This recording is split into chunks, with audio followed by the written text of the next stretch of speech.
Pertama, dana desa. Dana desa ini pengaturannya terlalu kaku oleh pemerintah pusat.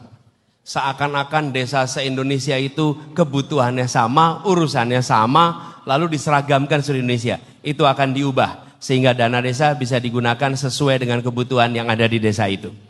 Yang kedua, harus ada mekanisme musyawarah untuk pemanfaatan dana desa oleh masyarakat di desa itu. Bukan semata-mata oleh kepala desanya, tapi juga oleh masyarakat di dalam desa itu.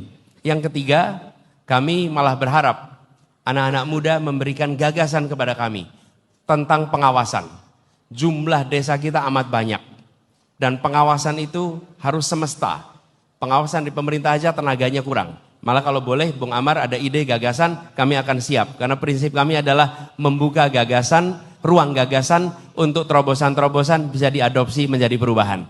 Yang kedua, soal pendidikan tinggi. Pendidikan tinggi ini biayanya amat mahal hari ini. Sehingga banyak sekali keluarga-keluarga yang paling berat adalah bukan yang miskin.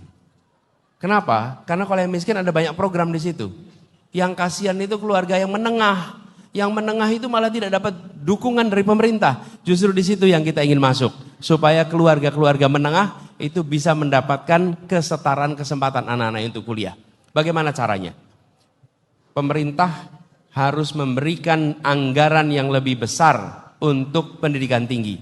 Sehingga pendidikan tinggi tidak memandang mahasiswa sebagai pembeli jasa pendidikan. Tapi mereka dipandang sebagai anak-anak muda yang diberi kesempatan untuk kuliah supaya mereka bisa mendorong kemajuan di negeri ini. Mulainya dari mana? Pemerintah berhenti memandang pendidikan, anggaran pendidikan sebagai biaya. Pemerintah harus menghitung pengeluaran pendidikan sebagai investasi. Kalau dipandang sebagai investasi, maka akan mau keluarkan banyak karena tahu nanti akan dapat hasil yang besar. Begitu kira-kira. Oke, terima kasih. Oke. Boleh Abang, bila mana ada sanggahan. Ada ide tadi, ide Baik, pengawasan. terima kasih Pak. Mungkin sedikit gagasan Pak, ataupun nanti kebijakan. Untuk pengawasannya Pak, saya yakin sekarang pun pasti ada pengawasan Pak. Tapi tidak langsung turun ke bawah, itu bisa diotak-atik datanya, bisa untuk alokasi dana ini bisa Makanya, sekian. terobosannya apa ya kira-kira? Nah, mungkin bisa dilibatkan Pak, pemuda setempat ataupun tarunanya untuk bisa mengakses ataupun bisa mengawasi para perangkat desanya. Bahwa memang betul-betul anggaran dana desa ini sesuai alokasinya ke sini, apa buktinya gitu Pak. Mungkin Jadi dibuat transparansi. Iya, transparansi, sehingga bisa Oke. dilihat oleh seluruh warga yang Siap, ada di desa Pak. itu. Oke. Oke, sip. Terima kasih, Muhammad. Terima kasih Pak.